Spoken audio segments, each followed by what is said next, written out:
About a year ago, we incubated chicken eggs for the first time. It was such an amazing experience to watch the miracle of those baby chickens being born. It's hard to imagine that this can turn into this. These chickens were hatched last year, and we decided that it's time to expand our flock and also hatch some more chickens for our friend. We're ready to put these eggs in the incubator. We're doing this actually for a friend that has requested we hatch eggs for him. This is because we can't find baby chickens. Our friend is ready to have chickens. We've looked and looked at the stores, and everywhere you look, you just cannot find baby chickens. Or if you wanted to order some, you can't get them till August or September. So he's asked us to hatch some eggs for him, and we're also going to be hatching some for ourselves. So we're really excited about hatching these eggs, or I am.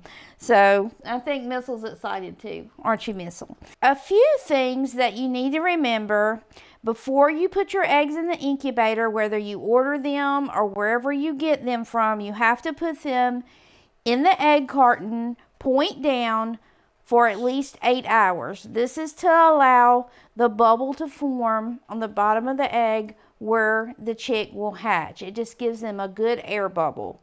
Before you get ready to put your eggs in the incubator, you want to mark your eggs on both sides to ensure that they're turning, or if you're turning them manually, to know which side is up and which side is down. So you can just put an X on one side and an O on the other. That's just to ensure you can tell if they're being turned correctly in the incubator. There is an old wives' tale that says that if you hatch round eggs, that they will turn into hens.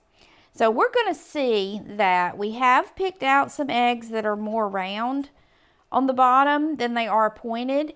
So we're going to see how that works out. We have recently introduced a rooster into our flock of hens that didn't previously have a rooster in with them. He's been in there for about 4 days. So I have 3 eggs here that I'm going to put in the incubator just to see if they're fertilized. The name of that rooster is Harold. The way I'm going to mark these eggs is I'm going to put an H on one side for Harold, just a 0 on the other side, just to make sure I can know that they're being turned in the incubator. So you need to remember that you do not want to have an egg that has any funny markings or is deformed. Your chick just may not hatch, or it could have some deformities, so you just don't want to use one of these eggs to put in your incubator. You need to also remember that you don't need to use any eggs that are extremely dirty. Now this one has some dirt on it, and I wouldn't use it just because I have cleaner eggs that I can use. This introduces bacteria into your incubator, so you need to use the cleanest eggs that you can find.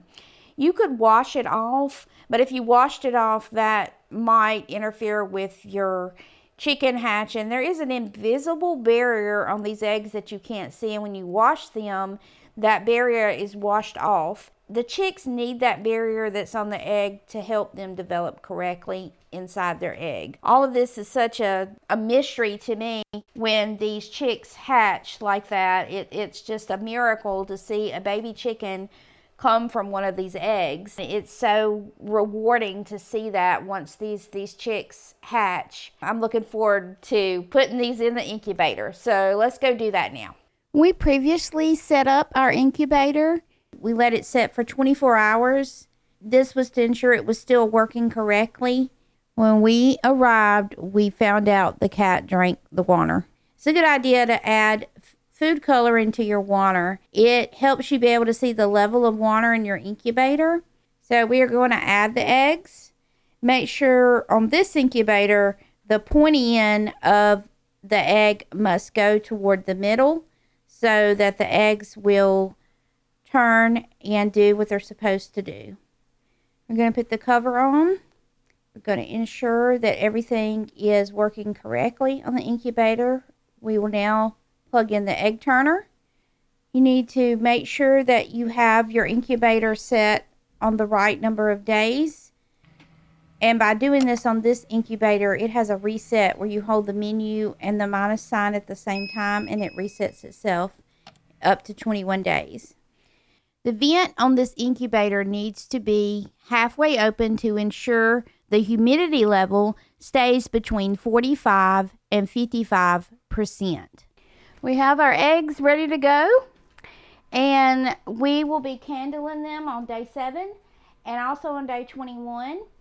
Thank you for watching today, and please subscribe.